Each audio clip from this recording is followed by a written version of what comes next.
आजको भिडियोमा हामी कुरा गर्न गइरहेको छौँ नयाँ आइपिओको बारेमा। यो भिडियो अन्तिमसम्म हेर्नुहोला। यो आइपिओ रहेको छ सूर्यकुण्ड हाइड्रो इलेक्ट्रिसिटी कम्पनीको बारेमा र आइपिओको डिटेल हामी यो भिडियोमा हेर्नेछौँ। इन्भेस्ट गर्नुपर्छ कि पर्दैन त? सबै कुरा क्लियर गर्नेछौँ। सो भिडियोलाई लास्टसम्म हेर्नुहोला। कम्पनीको ओभरभ्यू। सूर्यकुण्ड इलेक्ट्रिसिटी एउटा नेपाली हाइड्रो पावर कम्पनी हो। यो कम्पनीले अप्पर टाढी खोला हाइड्रो पावर प्रोजेक्ट अपरेट गर्छ। यो प्रोजेक्ट 11 मेगावाटको छ। यो प्रोजेक्ट जुलाई 2025 देखि चालु भइसकेको छ। IPO overview. यो कम्पनीको 20% इस्यु क्यापिटल हो। आइपिओको सेयर 13,79,350 किता छ। फेस भ्यालु 100 रुपियाँ छ। 6,89,675 किता नुवाकोटको लोकलका लागि छुट्याएको छ।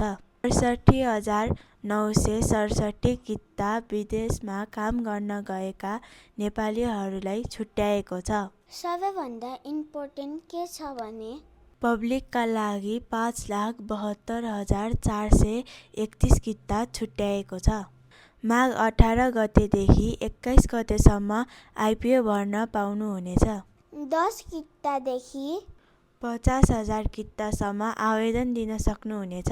इस्यु म्यानेजर कुमारी क्यापिटल लिमिटेड रहेको छ। Credit rating share NP BB- rating जुन चाहिँ मोडरेट रिस्क इन्डिकेट गर्छ अनि हाइड्रो पावर कम्पनीहरूमा यो नर्मल छ।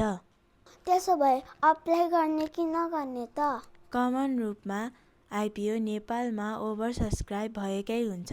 यदि तपाईँ लङ टर्म इन्भेस्टर हुनुहुन्छ भने तपाईँ अप्लाई गर्न सक्नुहुन्छ। बट अलवेज रिमेम्बर आइपिओमा अप्लाई गर्नुभन्दा अगाडि कम्पनीको रिस्क बुझ्नु जरुरी छ। यो थियो कम्पनीको कम्प्लिट आइपिओ इन्फर्मेसन। यो भिडियो तपाईँलाई राम्रो लाग्यो भने लाइक र सेयर गर्नुहोला। धन्यवाद। See you in next video.